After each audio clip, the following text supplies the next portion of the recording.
네, 할렐루야, 반갑습니다. 엘리야의 기적이라는 제목으로 하나님 말씀 함께 나누겠습니다. 이스라엘이 이제 남과 북으로 갈라졌던 이야기를 지난 시간에 했었는데요. 아시다시피 솔로몬이 이제 타락을 하게 되죠.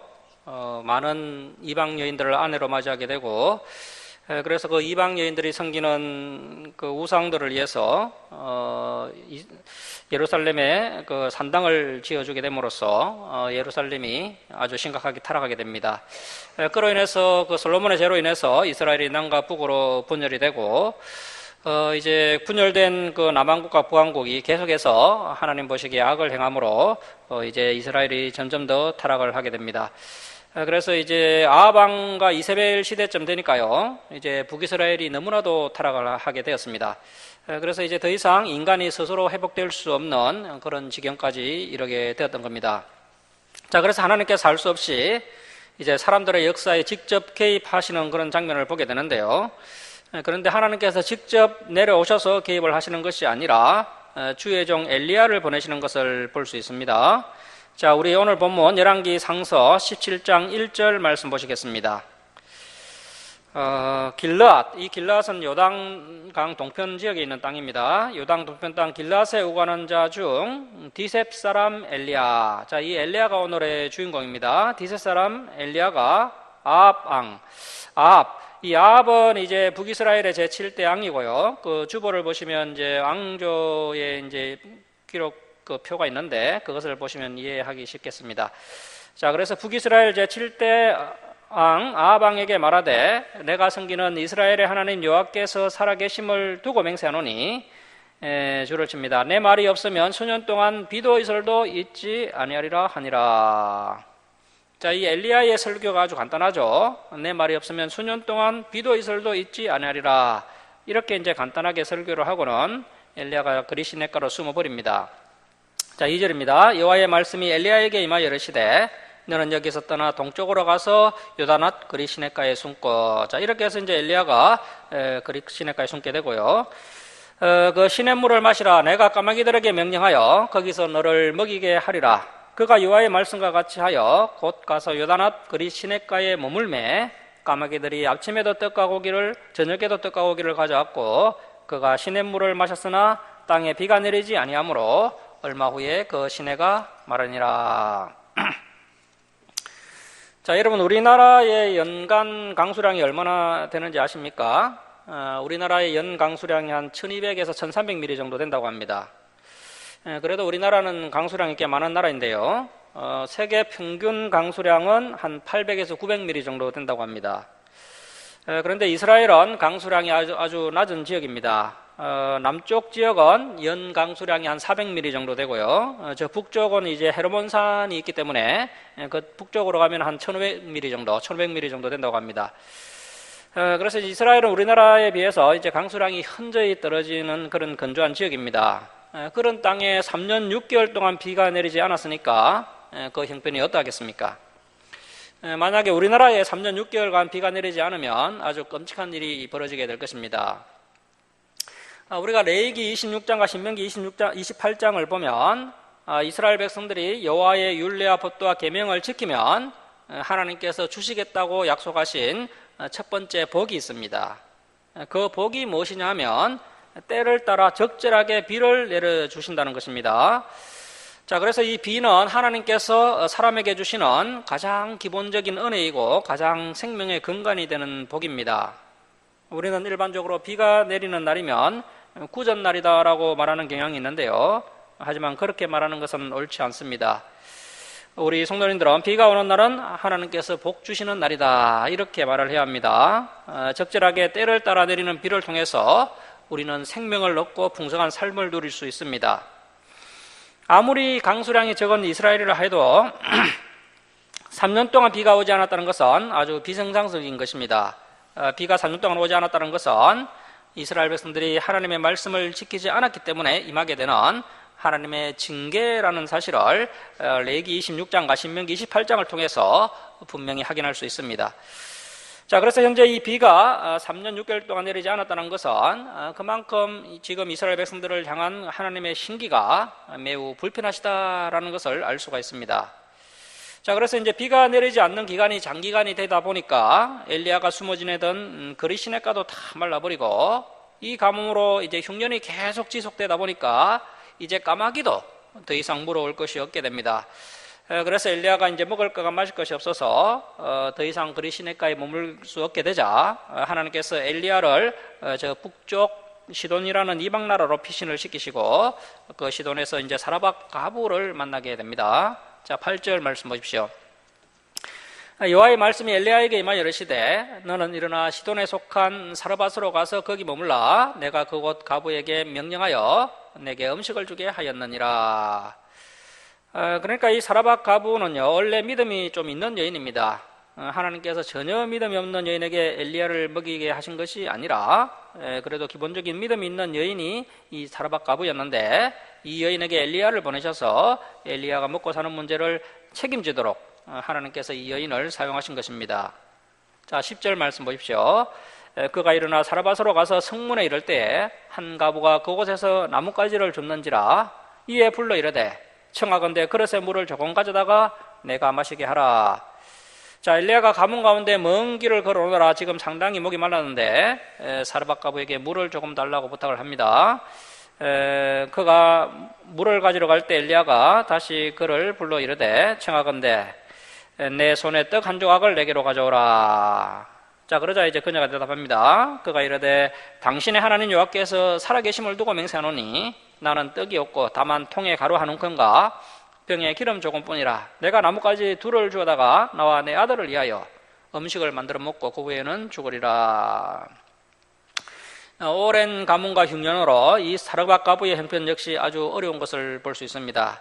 자, 그런데 이렇게 어려운 때에 엘리야가 그 사르밧 가부에게 떡을 좀 가져오라고 했다는 것입니다. 저 여러분이 이 사르밧 가부였다면 이때 어떤 반응을 하겠습니까? 아니, 하나님의 종이라면 좀 염치가 있어야죠. 지금 내 형편이 안 보입니까? 지금 내 코가 석잔데 어떻게 하나님의 종이라는 사람이 내게 와서 그렇게 무리한 부탁을 할 수 있습니까? 뭐 보통 이렇게 이야기할 수 있겠죠. 현재 남아있는 이 밀가루 한 움큼은 이 사르밧 가부에게는 생명과 같은 것입니다. 그런데 그것을 지금 엘리야가 내놓으라고 이야기하고 있는 겁니다. 자, 13절 말씀 보십시오. 엘리야가 그에게 이르되 두려워하지 말고 가서 내 말대로 하려니와 먼저 그것으로 나를 위하여 작은 떡 한 개를 만들어 내게로 가져오고. 자, 여기에다가 하나님의 시험이라고 좀 적어 놓으십시오. 하나님의 시험, 하나님의 테스트입니다. 먼저 그곳으로 나를 위하여 작은 떡 한 개를 만들어 내게로 가져오고 그 후에 너와 내 아들을 위하여 만들라. 이스라엘의 하나님 여호와의 말씀이 나 여호와가 비를 지면에 내리는 날까지 그 통에 가루가 떨어지지 아니하고 그 병에 기름이 없어지지 아니하리라 하셨느니라. 자, 이 엘리야의 말이 아주 비상식적이고 황당한 이야기죠. 엘리야가 한 말이지만 사실은 하나님께서 엘리야에게 그렇게 말하라고 지시하신 것입니다. 자, 그런데 놀라운 것은요, 이 사르밧 가부가 이 황당한 엘리야의 말을 듣고 그대로 순종했다는 것입니다. 자, 15절 말씀 보십시오. 줄을 칩니다. 그가 가서 엘리야의 말대로 하였더니. 자, 이방 여인이 주의 종 엘리야의 말에 그대로 순종합니다. 그가 가서 엘리야의 말대로 하였더니 그와 엘리야와 그의 식구가 여러 날 먹었으나 여호와께서 엘리야를 통하여 하신 말씀같이 통에 가루가 떨어지지 아니하고 병에 기름이 없어지지 아니하니라. 자, 이 열왕기상 저자는요, 이런 엄청난 사건을 기록하면서 뭐 이것을 가장해서 표현하지도 않고 이 사건을 놀랍다는 듯이 호들갑을 떨지도 않습니다. 아주 담담하게 있는 그대로 이 기사를 기록하고 있는 것을 볼 수 있습니다. 안 믿는 사람들은 이 말씀을 읽을 때 비상식적으로 보이기 때문에 전혀 믿어지지 않겠지만 우리 성도님들은 이 말씀을 있는 그대로 믿어야 합니다. 그 일본의 우찌무라 간조라는 신학자가 있었는데요. 어떤 한 청년이 그 우찌마루 간조라는 신학자에게 찾아와서 물었습니다. 아니, 선생님, 성경책의 그 윤리적이고 도덕적인 부분들은 제가 정말 충분히 납득하고 이해를 할 수가 있습니다. 그런데 엘리야의 기적이나 예수님의 오병이어 사건이나 또 예수님이 무리를 걸으신 사건은 도저히 믿어지지 않습니다. 이렇게 청년이 이야기하자 우찌무라 간조가 말하기를, 이복의 젊은이, 만약에 이 성경책에서 기적과 또 하나님의 놀라운 역사를 제해버린다면 성경은 앞표지와 뒷표지밖에 남지 않았을 것이네. 이렇게 이야기를 했다는 것입니다. 우리가 정말 하나님을 믿는 성도라면 이러한 이적과 기적을 믿을 수 있어야 한다는 것입니다. 온 우주 만물을 창조하신 하나님께서 못하실 일이 무엇이겠습니까? 기적 중에 가장 큰 기적은 역시 우리 예수님의 부활 사건이 아니겠습니까? 그리고 우리가 한 가지 여기서 더 생각해 볼 수 있는 것은 우리가 살면서 때로는 이 본문의 사르밧가부처럼 어떤 선택의 기로에 설 때가 있다는 것입니다. 자, 그럴 때 우리가 믿음의 선택을 하면 하나님께서 반드시 그 믿음을 보고 우리에게 풍성하게 채워주신다는 사실입니다. 우리 주님께서 저와 여러분에게 반드시 이루어 주시겠다고 하신 약속이 있죠. 그것은 바로 무엇을 먹을까, 무엇을 입을까, 무엇을 마실까, 그런 기본적인 걱정은 하지 않을 정도로 충분히 채워주신다라고 약속을 하셨습니다. 그래서 예수님께서 말씀하시기를, 공중의 새를 보라, 들의 백합화가 어떻게 자라는지 생각하여 보라. 오늘 있다가 내일 아궁이에 던져지는 들풀도 하나님께서 이렇게 입히시거는 하물며 너희일까 보냐, 이 믿음이 작은 자들아. 그러므로 무엇을 먹을까, 무엇을 마실까, 무엇을 입을까, 세상 사람들이 걱정하는 그런 걱정을 좀 하지 말라, 이렇게 주님이 말씀하시는 것을 볼 수 있습니다. 자, 오늘날 우리가 진리를 추구하면서 살아가다 보면 때론 우리가 손해를 볼 수가 있습니다. 그러할지라도 끝까지 진리의 길로 가다 보면 우리가 비록 큰 부자는 되지 않을지라도 하나님께서 저와 여러분에게 필요한 것들은 충분히 채워주신다는 것입니다. 그것을 믿으시기 바랍니다. 자, 이제 17절 말씀 보십시오. 2일 후에 그 집 주인 되는 여인의 아들이 병들어 정세가 심히 이중하다가 숨이 끊어진지라. 자, 통에 밀가루가 떨어지지 않고 병에 기름이 떨어지지 않는 그러한 하나님의 놀라운 은혜와 복을 누리면서 이 사르밧가부가 그런 대로 잘 살고 있었는데요. 그러한 은혜 가운데 갑자기 또 이런 가슴 아픈 일이 일어날 수 있다는 것입니다. 자, 18절 말씀 보십시오. 여인이 엘리야에게 이르되 하나님의 사람이여 당신이 나와 더불어 무슨 상관이 있기로 내 죄를 생각나게 하고 또 내 아들을 죽게 하려고 내게 오셨나이까. 자, 이 아들은 이 가부의 유일한 희망이었습니다. 그런데 하나밖에 없는 아들이 죽었습니다. 이 가부는 아들이 죽은 이유가 자신의 죄 때문이라고 생각을 하고 있습니다. 사실 이 세상에서 죄가 없는 사람은 아무도 없습니다. 이 여인이 하나님의 종 엘리야와 함께 있다 보니까 늘 자신의 죄에 대해서 민감하게 생각을 하고 있던 차에 갑자기 자신의 아들이 죽으니까 이 가부는 자신의 죄 때문에 아들이 죽었다라고 생각을 했습니다. 하지만 이번 일은 하나님께서 계획하신 일이었습니다. 자신의 아들이 죽었다가 다시 살아나는 기적을 통해서 이 가부는 하나님의 크신 능력을 온전히 인정하게 될 것이고 신앙이 더욱 성숙하게 될 것입니다. 자, 19절 말씀 보십시오. 엘리야가 그에게 그의 아들을 달라 하여 그를 그의 여인의 품에서 받아 안고 자기가 거처하는 다락에 2층이라고 보면 되겠습니다. 2층에 올라가서 자기 침상에 누이고 여호와께서 부르짖어 이르되 내 하나님 여호와여 주께서 또 내가 우고하는 집 가부에게 재앙을 내리사 그 아들이 죽게 하셨나이까 하고 그 아이의 몸을 3번 펴서 엎드리고 여호와께 부르짖어 이르되 내 하나님 여호와여 원하건대 이 아이의 혼으로 그의 몸에 돌아오게 하옵소서 하니 여호와께서 엘리야의 소리를 들으심으로 그 아이의 혼이 몸으로 돌아오고 살아난지라. 엘리야가 그 아이를 안고 다락에서 방으로 내려와 가서 그의 어머니에게 주며 이르되 보라 내 아들이 살아났느니라. 여인이 엘리야에게 이르되 자주를 칩니다. 내가 이제야 당신은 하나님의 사람이시오 당신의 입에 있는 여호와의 말씀이 진실한 줄 아노라 하니라. 자, 앞에서 밀가루와 기름이 떨어지지 않았을 때 이 여인이 온전히 하나님을 믿었어야 했는데 잊었어야 믿습니다. 그래서 좀 더디 믿는 이 가부의 믿음을 온전하게 하기 위해서 하나님께서 이렇게 섭리하셨다는 것입니다. 그래도 이 가부는요, 어려운 형편 가운데서도 자신의 전부였던 떡을 엘리야에게 내어놓음으로 하나님의 특별하신 복과 은혜를 경험한 아주 복된 여인이었습니다. 그래서 이제 기본적인 믿음이 있는 여인이었고요. 그런 기본적인 믿음을 가지고 믿음의 선택을 하면서 살아가다 보니까 하나님께서 복을 주셔서 이러한 또 놀라운 기적을 경험하게 된 겁니다. 그래서 이 여인이 뭐 기적을 추구하면서 산 것은 아니고요. 이렇게 믿음 생활을 하다 보니까 이러한 놀라운 기적을 경험하게 된 것이고, 또 그 기적이 그 여인의 믿음을 더 굳건하게 하는데 도움을 주게 된 겁니다. 오늘날 한국 교회 가운데 신비한 이적을 찾아서 이리저리 쫓아다니는 그런 성도님들이 많이 있는데요. 그것은 결코 바람직하지 않습니다. 우리가 살면서 선택의 기로에서 손해를 감수하면서 믿음의 선택을 하다 보면 하나님께서 때론 놀라운 기적을 베풀어 주십니다. 그것이 성경적이라는 겁니다. 우리는 지금 하나님께서 엘리야를 통해서 이 어두운 시대에 하나님께서 직접 역사에 개입하시는 모습을 보고 있습니다. 자, 그런데 여러분, 하나님께서 이렇게 직접 개입을 하신다고 해서 과연 앞으로의 역사가 잘 이루어질까요? 그동안 우리가 생각하기에 하나님께서 역사를 주관하시고 하나님께서 역사에 개입하시면 무조건 잘 될 것이다 라고 생각을 하고 있습니다. 지금 이스라엘의 역사가 뭐 타락 일변도로 계속해서 달려왔지 않습니까? 이제는 정말 이스라엘 역사가 가장 악한 아합과 이세벨 시대까지 왔습니다. 이쯤 되니까 하나님께서 엘리야를 보내셔서 역사에 직접 개입을 하시는데, 하나님께서 엘리야를 통해서 역사에 개입을 해보시지만 결론을 보면 잘 안 된다는 것입니다.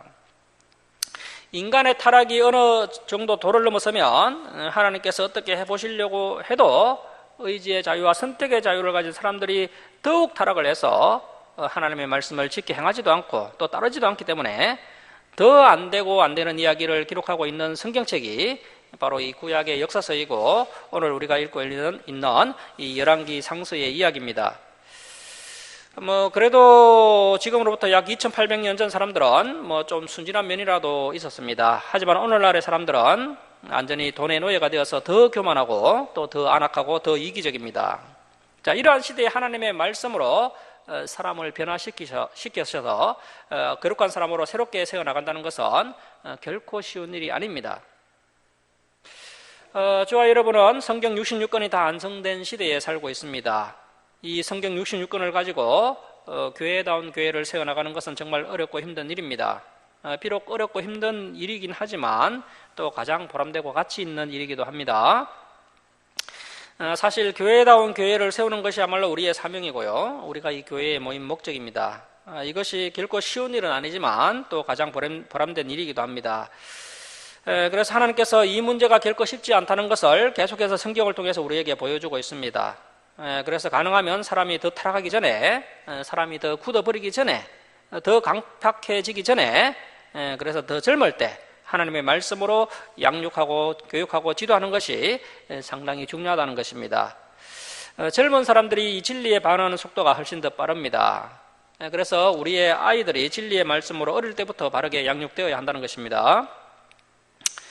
자, 여러분, 우리 하나님께서 우주 만물을 말씀으로 창조하시는 일은 오히려 쉬웠습니다. 우리 하나님께서는 전지전능하신 분이시기 때문에 능치 못하시는 일이 없습니다. 하지만 의지의 자유와 선택의 자유를 가지고 있는 사람을 다루는 일은 우리 하나님도 쉽지 않으십니다. 이미 죄가 만성이 되었고 하나님의 율례와 법도와 계명이 하나님의 말씀을 이미 집어 던져버린 그런 타락한 사람을 다루는 일은 우리 하나님께서도 결코 쉽지 않다는 것입니다. 그렇게 어려운 일이기 때문에 하나님께서 이렇게 독생자 예수 그리스도를 십자가 위에 내어 놓아야 할 만큼 그렇게 결단을 하시고 그렇게 일을 진행하셨던 것이죠.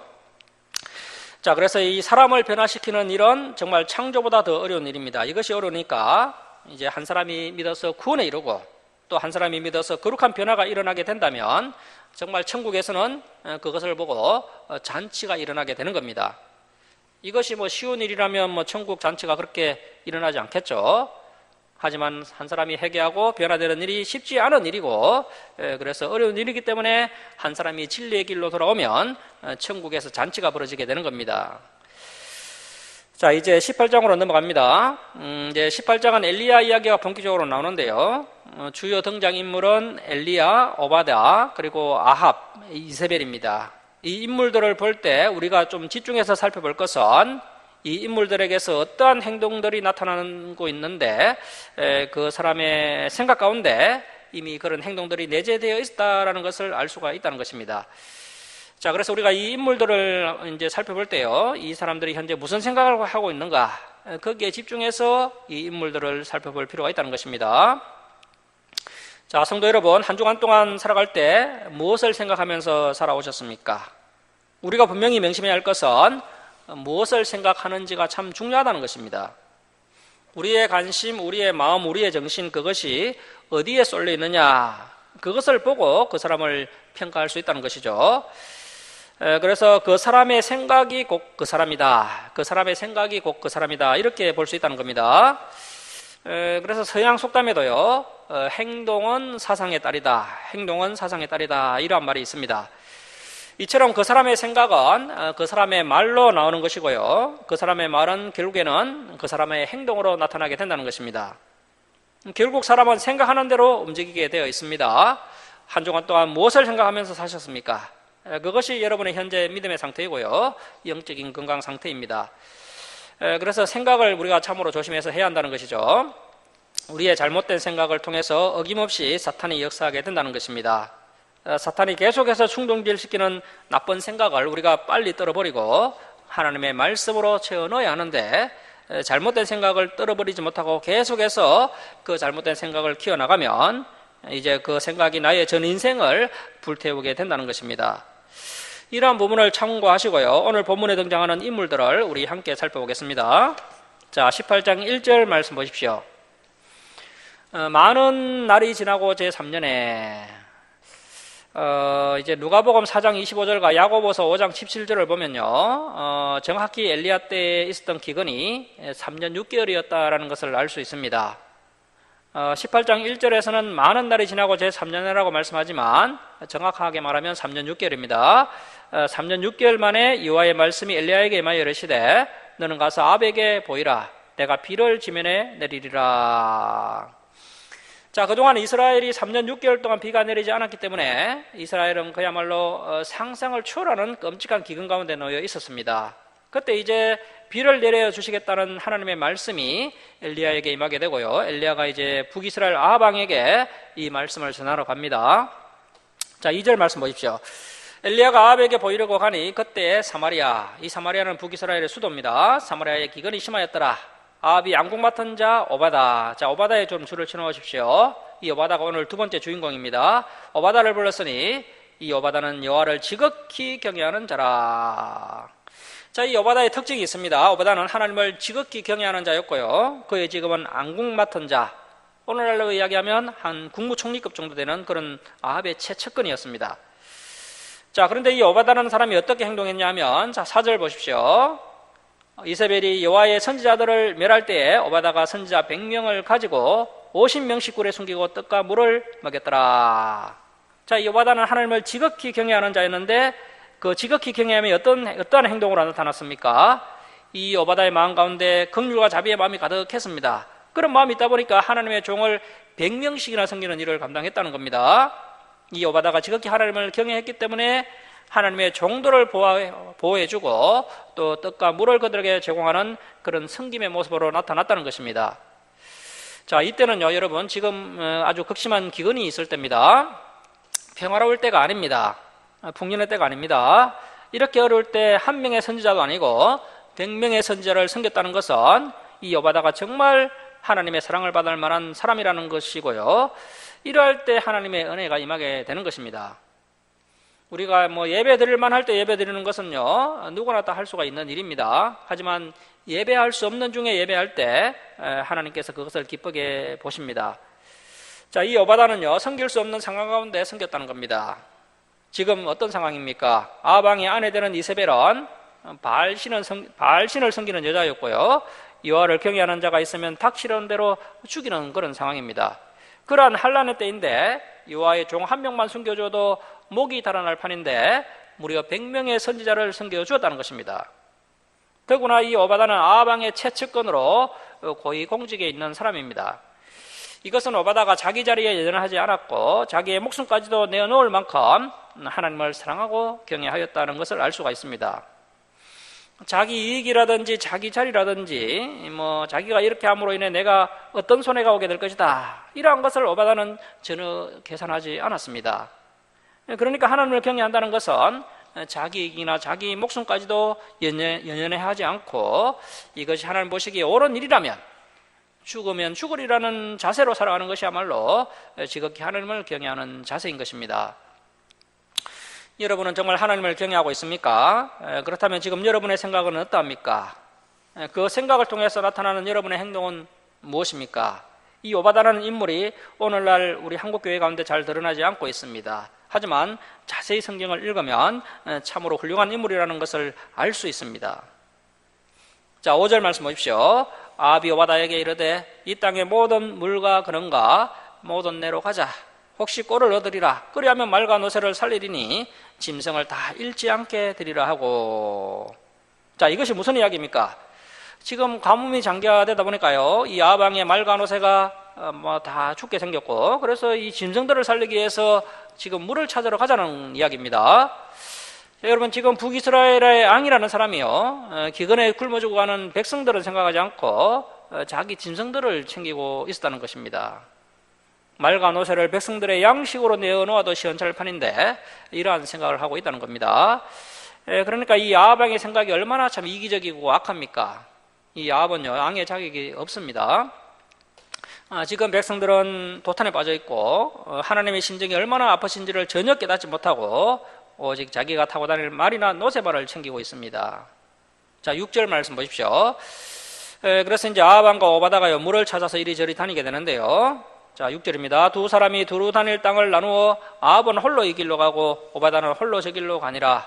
오바다가 길에 있을 때에 엘리야가 그를 만난지라. 그가 알아보고 엎드려 말하되 내 주 엘리야여 당신이니까. 그가 그에게 대답하되 그러하다. 가서 내 주 아합 왕에게 말하기를 엘리야가 여기 있다 하라. 이르되 내가 무슨 죄를 범하였기에 당신이 당신의 종을 아합의 손에 넘겨 죽이게 하려 하시나이까. 당신의 하나님 여호와께서 살아계심을 두고 맹세하노니 내 주 아합 왕께 가서 사람을 보내어 당신을 찾지 아니한 족속이나 나라가 없었는데 그들이 말하기를 엘리야가 없다 하면 그 나라와 그 족속으로 당신을 보지 못하였다는 맹세를 하게 하였거늘 이제 당신의 말씀이 가서 내 주에게 말하기를 엘리야가 여기 있다 하라 하시나 내가 당신을 떠나간 후에 여호와의 영이 내가 알지 못하는 곳으로 당신을 이끌어 가시리니 내가 가서 아합에게 말하였다가 그가 당신을 찾지 못하면 내가 죽임을 당하리이다. 당신의 종은 어려서부터 여호와를 경외하는 자라. 자, 그래서 워낙 이 엘리야가 성령 충만한 사람이기 때문에 수시로 성령께서 이리로 가라 저리로 가라 하면 엘리야가 어디로 갈 수 없는 상황인데 엘리야가 여기 있다라고 아합 왕에게 이제 이야기를 했는데 막상 엘리야가 그 자리에 없으면 내가 거짓으로 신고한 것이기 때문에 내 목숨이 위험합니다. 이렇게 이야기를 했다는 것입니다. 그래서 이제 이 본문에서 우리가 알 수 있는 것은 이 오바다가 참으로 훌륭한 인물이기는 하지만 아직 그의 생각이 하나님까지는 온전히 도달하지 못한 것을 보게 됩니다. 아직은 사람에게만 머물러 있다는 것입니다. 사람을 향한 긍휼과 자비와 하나님의 종들을 대접하는 그 섬기는 데까지는 아주 훈련이 잘 되어 있는데 그 너머에 있는 하나님까지는 생각이 도달하지 못하는 그런 오바다의 모습을 볼 수가 있습니다. 그래서 이 오바다의 생각은 온통 사람입니다. 행동 또한 사람을 대상으로 나타나고 있습니다. 자, 그런데 이 엘리야의 생각은 어떻습니까? 이 엘리야의 생각은 사람도 아니고요, 자기 이익도 아니고 오직 여호와 하나님께만 집중되어 있습니다. 오직 여호와 하나님이 참신이다. 온통 그 생각과 그 행동에 가득 차 있는 사람입니다. 반면에 이 아합 왕은 어떻습니까? 온통 자기 이익에 가득 차 있습니다. 그 이익을 위해서 움직이고 있습니다. 그런데 그 아합의 아내 이세벨은 어떻습니까? 아직 본격적으로 이세벨이 등장하지는 않았지만 미리 말씀을 드리면요, 이 이세벨은 아주 악한 여인입니다. 이 여인의 관심은 오직 사람을 죽이는 것에 관심을 가지고 있습니다. 오늘날 마귀처럼 사람을 죽이는 일에 관심을 가지고 있는 여인이 바로 이 이세벨입니다. 그래서 가장 악한 사람은 역시 이세벨이고요, 거기에 따라 나타나는 행위 또한 이세벨이 가장 악한 행동을 하고 있고, 또 가장 미련한 생각과 가장 미련한 행동을 하는 사람은 이 아합입니다. 자, 이렇게 4명의 주요 등장인물들은 자기의 생각대로 이제 계속해서 움직이고 있는 것을 볼 수가 있습니다. 자, 이제 13절 말씀 보십시오. 오바다가 엘리야에게 계속해서 말을 합니다. 이세벨이 여호와의 선지자들을 죽일 때 내가 여호와의 선지자 중에 100명을 50명씩 굴에 숨기고 떡과 물로 먹인 일이 내 주에게 들리지 아니하였나이까? 이제 당신의 말씀이 가서 내 주에게 말하기를 엘리야가 여기 있다 하라 하시니 그리하면 그가 나를 죽이리다. 엘리야가 이르되 내가 섬기는 만군의 여호와께서 살아계심을 두고 맹세하노니 내가 오늘 아합에게 보이리라. 그래서 도망가지 않고 그대로 있겠다고 이야기를 한 거죠. 오바다가 가서 아합을 만나 그에게 말하매, 그래서 아합이 이제 엘리야를 만나러 옵니다. 아합이 엘리야를 만나러 가다가 엘리야를 볼 때 아합이 그에게 이르되 이스라엘을 괴롭게 하는 자여 너냐? 자, 이 아합이요, 이스라엘을 괴롭게 하는 자가 자기 자신인 줄 모르고 엘리야가 이스라엘을 괴롭게 한다, 이렇게 생각했다는 겁니다. 자, 그러니까 여러분, 수준 낮은 사람들은요, 모든 문제의 원인이 상대방에게 있다고 생각합니다. 그러나 다윗을 보십시오. 어떤 문제 앞에서 남의 탓을 하지 않습니다. 그 시므이라는 사람이 돌팔매질을 하고 피 흘린 자여 가정한 자여 가거라 하면서 다윗을 저주할 때 그 모든 문제를 시므이에게 돌리지 않고요, 자기 자신에게 돌려버립니다. 자신의 죄 때문에 하나님께서 나를 책망하는 것이다, 이렇게 생각했다는 겁니다. 여기에 그 사람의 성숙도가 결정되는 것입니다. 자, 18절 말씀 보십시오. 자, 18절 우리 함께 읽겠습니다. 자, 시작. 그가 대답하되 내가 이스라엘을 괴롭게 한 것이 아니라 당신과 당신의 아버지의 집이 괴롭게 하였으니 이는 여호와의 명령을 버렸고 당신이 바알들을 따랐습니다. 그렇죠. 이스라엘을 어렵게 한 사람은 바로 아합 왕 가문 때문에 이스라엘이 어렵게 된 것입니다. 자, 19절입니다. 그런즉 사람을 보내온 이스라엘과 이세벨의 상에서 먹는 바알의 선지자 450명과 아세라의 선지자 400명. 자, 그래서 이 사람들은요, 이세벨이 이제 북이스라엘로 다 데려온 사람들입니다. 이 아합이 핵에 망착한 이방 여인을 자기 부인으로 맞아들여서 이스라엘의 형편이 이렇게 어렵게 되었던 겁니다. 그래서 우리 남성들은요, 여성들의 영향을 받을 수밖에 없습니다. 그래서 반드시 믿음이 좋은 배우자를 만나서 결혼을 해야 한다는 겁니다. 자, 이 이세벨의 영향력이 얼마나 막강합니까? 바알의 선지자 450명, 아세라 선지자 400명을 데리고 왔습니다. 그리고 그들을 갈멜산으로 모아 내게로 나오게 하소서. 자, 지금 엘리야가요, 이 바알과 아세라 선지자 850명과 한번 맞짱을 뜨자, 이렇게 이야기하는 거죠. 850대 1로 한번 대결해 봅시다, 이렇게 이야기한 겁니다. 자, 20절 말씀 보십시오. 아합이 이스라엘 모든 자손에게로 사람을 보내 그 바알과 아세라 선지자들을 갈멜산으로 모으니라. 엘리야가 모든 백성에게 가까이 나가 이르되 줄을 칩니다. 너희가 어느 때까지 둘 사이에서 머뭇머뭇 하려느냐. 자, 그렇습니다. 여러분, 두 가지 길은 없습니다. 천국 아니면 지옥입니다. 중간지대는 없습니다. 자, 이렇게 명확하게 성경은 말씀하고 있는데요, 오늘날 교회와 많은 목회자들이 은근히 회색지대를 이야기한다는 겁니다. 오늘날 뉴에이지 사상에 물든 교회와 목사들은요, 이러한 흑백 논리는 합당하지 않다, 시대에 뒤떨어진 사고방식이다, 이렇게 이야기하고 있습니다. 하지만 결코 그렇지 않습니다. 진리의 길은 회색지대가 없습니다. 우리 역시 둘 사이에 머뭇거리면 안 되고요, 반드시 한 편을 확실하게 선택해야 합니다. 자, 그런데 현재 이 북이스라엘 백성들이요, 머뭇거리고 있다는 겁니다. 너희가 어느 때까지 둘 사이에서 머뭇머뭇 하려느냐. 여호와가 만일 하나님이면 그를 따르고 바알이 만일 하나님이면 그를 따를지니라 하니 백성이 말 한마디도 대답하지 아니하는지라. 엘리야가 백성에게 이르되 여호와의 선지자는 나만 홀로 남았으니 바알의 선지자는 450명이로다. 그런즉 송아지 둘을 우리에게 가져오게 하고 그들은 송아지 한 마리를 택하여 각을 떠서 나무 위에 놓고 불은 붙이지 말며 나도 송아지 한 마리를 잡아 나무 위에 놓고 불은 붙이지 않고 너희는 너희 신의 이름을 부르라. 나는 여호와의 이름을 부르리니 이에 불로 응답하신 신 그가 하나님이니라. 백성이 다 대답하되 그 말이 옳도다 하니라. 자, 여러분, 이 말씀을 보면요, 현재 이스라엘 백성들이 섬기고 있는 이 바알과 아세라가 하나님인 줄 알고 섬기고 있다는 것입니다. 그러니까 현재 이스라엘 백성들과 바알과 아세라 선지자들조차도요, 이 바알과 아세라가 정말 절대자다, 정말 하나님이다, 이렇게 알고 섬기고 있다는 겁니다. 그러니까요, 말씀을 던져버린 시대는요, 그 칼빈이 이야기한 것처럼 수많은 우상들을 상상해서 그 우상을 하나님처럼 섬기게 됩니다.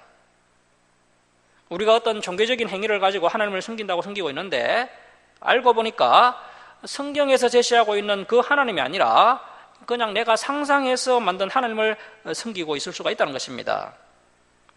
오늘날 진리에서 벗어난 잘못된 신앙생활을 하고 있는 한국교회 성도들이요, 바로 이와 같다는 것입니다.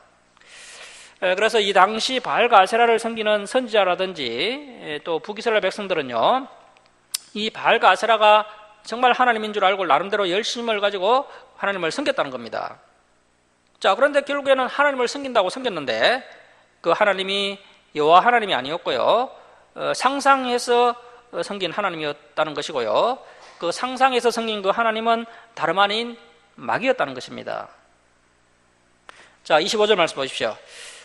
엘리야가 바알의 선지자들에게 이르되 너희는 많으니 먼저 송아지 한 마리를 택하여 잡고 너희 신의 이름을 부르라. 그러나 불을 붙이지 말라.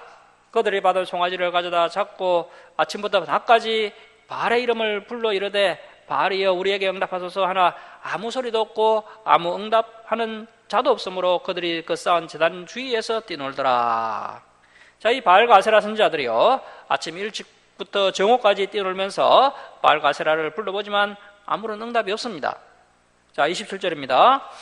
정오에 이르러 엘리야가 그들을 조롱하여 이르되 큰 소리로 부르라. 그는 신인정 묵상하고 있는지 혹은 그가 잠깐 외출을 나갔는지 혹은 그가 길을 행하는지 혹은 그가 잠이 들어서 깨어야 할 것인지 하매 이에 그들이 큰 소리로 부르고 그들의 규례를 따라 피가 흐르기까지 칼과 창으로 그들의 몸을 상하게 하더라.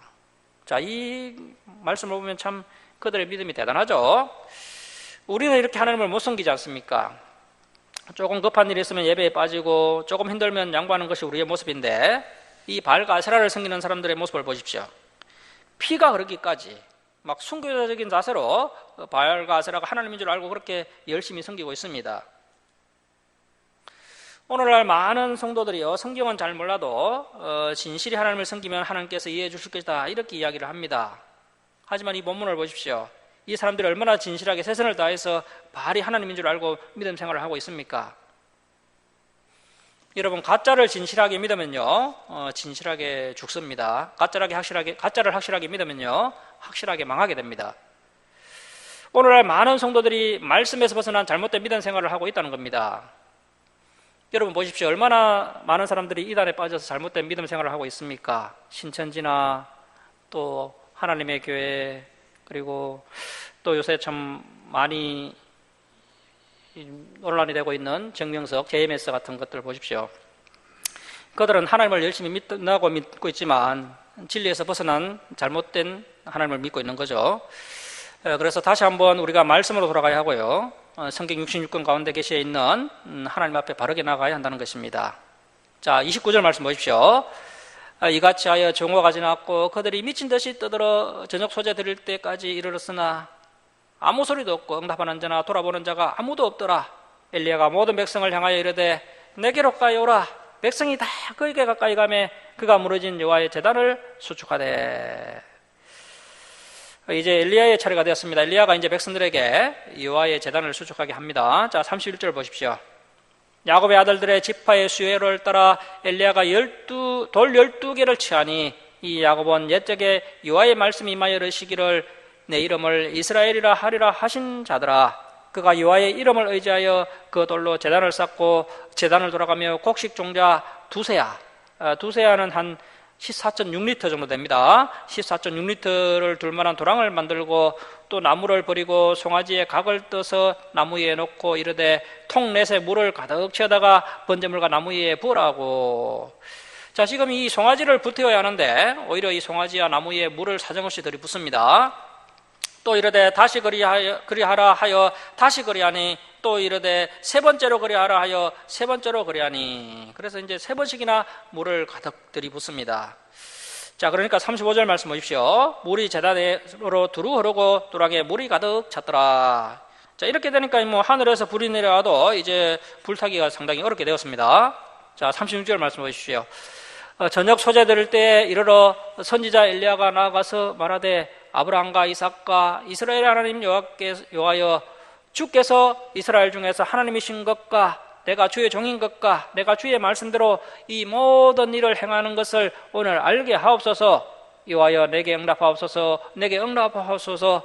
이 백성에게 주 여호와는 하나님이신 것과 주는 그들의 마음을 되돌이키심을 알게 하옵소서 하매 이에 여호와의 불이 내려서 번제물과 나무와 돌과 흙을 태우고 또 도랑에 물을 핥은지라. 모든 백성이 보고 엎드려 말하되 주를 칩니다. 여호와 그는 하나님이시로다. 여호와 그는 하나님이시로다 하니. 자, 여러분, 이 백성들의 고백이 과연 진실한 고백일까요? 그런데 뒤에 본문을 읽어보다 보면요, 이들의 고백이 진실한 고백이 아니었다는 것을 확인할 수 있습니다. 자, 40절 말씀 보십시오. 엘리야가 그들에게 이르되 바알의 선지자를 잡되 그들 중 하나도 도망하지 못하게 하라 하매 곧 잡은지라 엘리야가 그들을 기손 시내로 내려다가 거기서 죽이니라. 자, 우리가 생각할 때 뭐 이쯤 되면요, 이제 이스라엘 백성들이 하나님께로 되돌아올 것 같다 이렇게 생각하지만요, 이스라엘 백성들이 이렇게 직접 두 눈으로 다 보고 있는 가운데 이런 놀라운 일이 일어났습니다. 아까 이스라엘 백성들이 여호와 그는 하나님이시로다, 여호와 그는 하나님이시로다 이렇게 고백했습니다. 그러면 그들이 이제 진정으로 여호와를 인정하고 이제부터 바알과 아세라를 버리고 하나님을 한 분만을 섬길 것이다, 우리가 이렇게 생각할 수 있는데요. 그런데 여러분, 이것이 뭐 그렇게 간단한 문제가 아니라는 것입니다. 우리가 바른 믿음을 가지고 바른 선택을 하며 살아가다 보면요, 그 믿음 때문에 때론 뭐 기적이 일어나기도 합니다.